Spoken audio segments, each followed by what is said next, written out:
Bonafide Hustler here. And today I'm going to show you the stuff I found for 115 bucks that I picked off someone's property.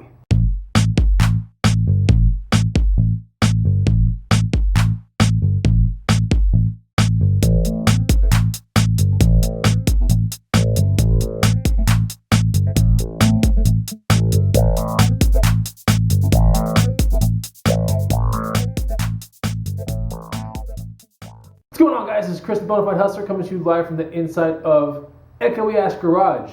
And now it's being converted into my gym. So it's in the last phase of being built and everything like that. But you can see the mirrors, some of the equipment right here. Definitely check it out if you haven't yet. It's called the Bod Damn Channel. Today we're going to be talking about a pick I went on yesterday and the things that I found on this pick. Now, picks are kind of cool because they involve usually finding things that are a little bit more one of a kind. And it's a lot of fun. The actual treasure hunt part of hustling is very much alive when you actually do picking. Picking involves going to someone's property, putting on some gloves, making deals and it's really something that can be done across the nation. So the art of picking definitely is one of those things that you can do over there in your hometown. All you gotta do is make a little bit of effort, maybe make some flyers, maybe a Craigslist ad, and you can start going picking like tomorrow. Now, one of the things you want to think about when you start picking is where is that stuff going to go. Make sure you have an avenue for the items that you want to be picking, because you don't want to be picking up heavy stuff and this and that and then trying to put it on places like eBay and this and that, because of course the actual shipping is going to kill you in that transaction typically. So one of the things you want to make sure is you got to have the avenues set up for the things that you pick. But it doesn't, there are a lot of small things that you can pick too that you can throw on eBay and various other channels. But when it comes to the bigger things, someone like me, I have the local market of Craigslist, and I also have my antique booth, so keep that in mind when you see these things. So the very first thing I picked up is a Fiat Hubcap. Now you might be thinking it's pretty boring, blah blah. I think the same thing too. But here's the thing. Hubcaps actually sell well in my antique booth, and I know they're one of those things that if you have an eclectic type house, you want to make it all rickety-rackety looking, then sometimes hubcaps and insulators and old signs, people put that and they hang them up on their fences. So here's a Fiat Hubcap. It doesn't matter if it's functional, not functional, dented. People just like to buy them. They like not only this brand Fiat, but they like stuff like Plymouth. Look for old Camaro SS stuff, Mustang stuff. Make sure they're somewhat reflective, somewhat shiny and cool looking. And it's okay if they have a little bit of rust. It's not a big deal. Just don't be picking any boring hubcaps, and then you should be pretty good. I got this guy for $5, and in the booth I'll probably ask about 20 to 25. So randomly in the guy's shed that I was picking through, I found this car phone. And car phones are not one of those crazy things that people always want, but as they get more brickish, or the brick type phones, the crazy big ones that were like way back in the day in like the Wall Street films and stuff, that carries, resale of about $100 and plus. Now this one right here was something that was more than likely mounted in a car somewhere. Not a huge crazy deal, but I bought this thing for like $2. And I think it's worth about maybe 20 to 30 in the booth right here. Just something like this. It could be a prop for a movie. You never know. And the funny thing is, people that build old movies and all that kind of stuff here in Austin, Texas, they go to antique malls to find some of the things that they need to make the movie look correct, whether it be a license plate or a garment or something like that. That's where they're going to find a lot of that stuff. A Boston sharpener. That was another item that I found in the shed. This one, I believe, was like $5.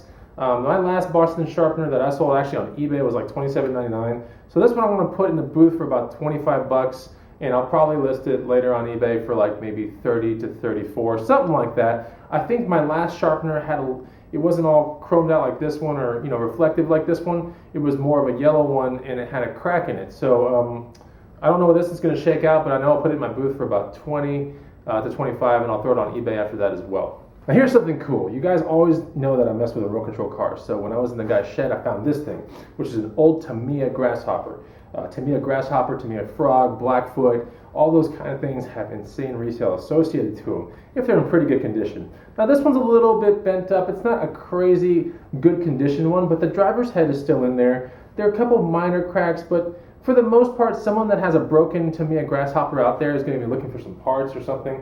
And they're going to look at this one and go, okay, well that one has some of the stuff that I need. I'm just going to buy it. So I got into this one for about $20, and I think I can realistically eke out about 60 plus for this one right here. It does have a controller. It has some yellowing, so it's probably the older one. The ESC, or the speed control unit, is a mechanical one in this one, so that's another reason I know it's an old one.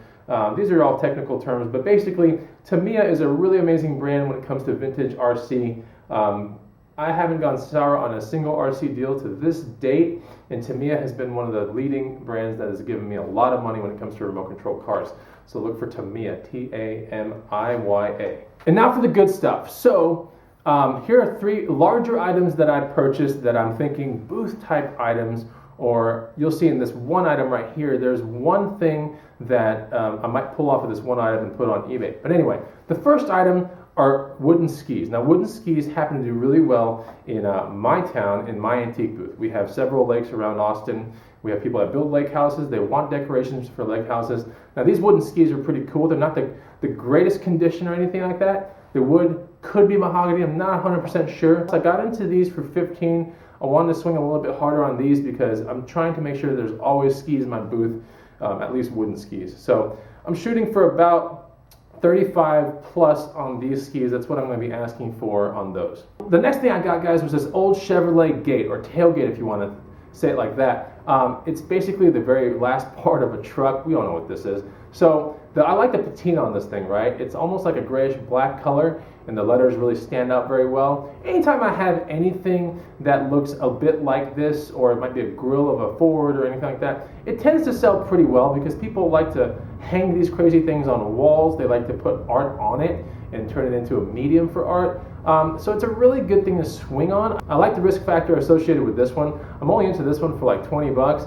And I really think it can bring 100 plus in the booth all day long. The only thing is it's actually pretty heavy. These are the things, as stated in the first part of this video, that you want to kind of consider where is this thing going before you even pull the trigger on it. Because as neat as it is, if you don't have the avenue to put this thing on, it's senseless to even pull the trigger on it.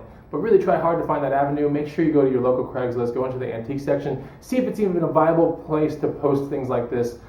I mean, I really can't go wrong on 20 bucks. Even if I didn't have the booth, I would still have pulled the trigger on it and put it on Craigslist. But the booth really gives it a really good place to reside where tons of eyes can see it and appreciate it for what it is. The last thing I got, guys, was this amazing surfboard made by Evolution, I think out of Hawaii. But what's really cool about this surfboard is pay attention to that fin down there. They call it dolphin style, sweep style. These kind of fins are very hard to find when they swoop in this general direction and look generally like this, like a dolphin's fin. So that fin alone could be bringing at least 60 plus for this board. Just that fin, all right? So think about the shipping on a fin is extremely, extremely low. That's why I primarily pulled the trigger on this surfboard, because I knew that the fin alone had crazy value associated with it. It's just my prior knowledge of surfing and just my appreciation for actual surfing itself. That's how I kind of know about that kind of stuff. Anyway, the surfboard is not in the greatest condition. It has drill holes put in it because it has evidence that it's been actually hung up on a wall, but not a big deal. I popped on this surfboard for $25, and I think it's considerably worth the fin alone, of course, 60 plus, but maybe the entire surfboard intact together like this, about 140, maybe 150 plus. And I still have to do a little bit more research on it to see if it's, is it a Clark foam surfboard? Is it something with a composition that's really heavily desirable? I really have to look harder into the Evolution of Hawaii surfboard kind of thing and see, is this the kind of surfboard that's a collector's type thing? Should I leave the fin on it? That's to be determined, but I'll probably stick this in my booth right now for about 150 plus. So I'm thinking maybe like 180, 200-ish right now until I can do a little bit more research about the manufacturer. Alright guys, so there you go, a little taste of some Bonafide picking. Hopefully you like my channel, hopefully you've subbed to it, but if you haven't, leave a comment down below, at least show your support. I will see you next time on the next Bonafide video. Take it easy. You can score these shoes for like 20 and below and sell them for about 50 and up, but a lot of times they end up going 60 and up. So depending on condition, try to find them with, a very good bottom sole, maybe nubs on nubs. They're one of those things that has a